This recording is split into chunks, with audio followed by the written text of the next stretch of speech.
Hai semua, hari ini saya nak masak sambal ikan tenggiri. Kita kisar dulu bahan dia. Ni ikan biris sedikit, bawang putih 3 uras, ini bawang merah 1 biji. Kita kisar semua. Sudah kisar, kita ketepikan. Selepas itu kita goreng kita punya ikan. Ni ikan saya sudah gaul dengan serbuk ciri, serbuk kunyit dan juga sedikit garam. Kita goreng.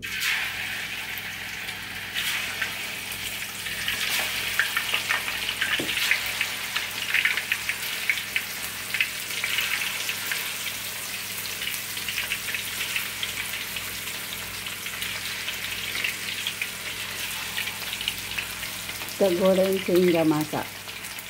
Ikan dah masak, kita ketepikan. Lepas tu kita panaskan bahan dia, masak tumis. Serai, 1 batang serai, bawang merah 1 biji, dan pandan 1 helai.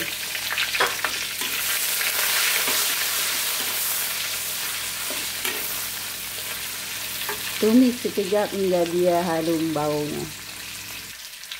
Lepas itu masukkan bahan yang kita kisar tadi.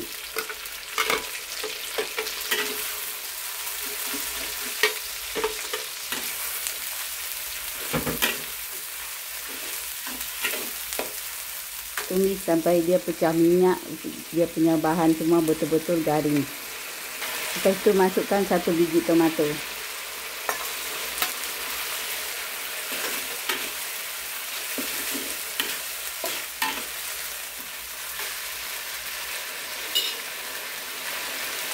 Masukkan juga ciri kisar 2 sudut.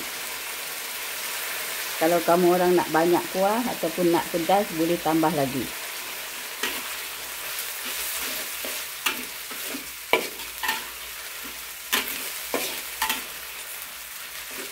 Tumis bahan kita ini sehingga betul-betul dimasak. Dia punya tomato semua dah hancur.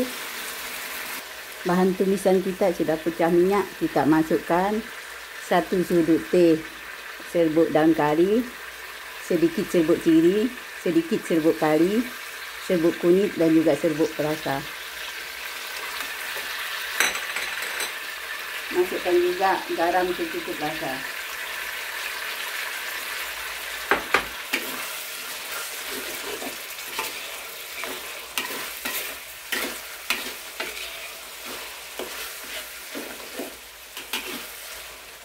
Masukkan juga sedikit air asam. Tak ada banyak, sedikit saja.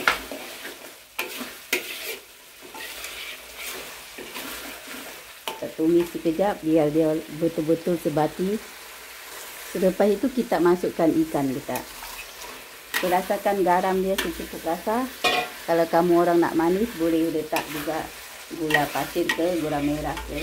Ikut selera kamu orang. Kita gaul semua sebati. Semua dah cukup. Kalau kamu orang tak mau letak aji, abaikan. Kalau kamu orang nak letak sos ciri pun boleh. Sekarang kita punya sambal dah siap.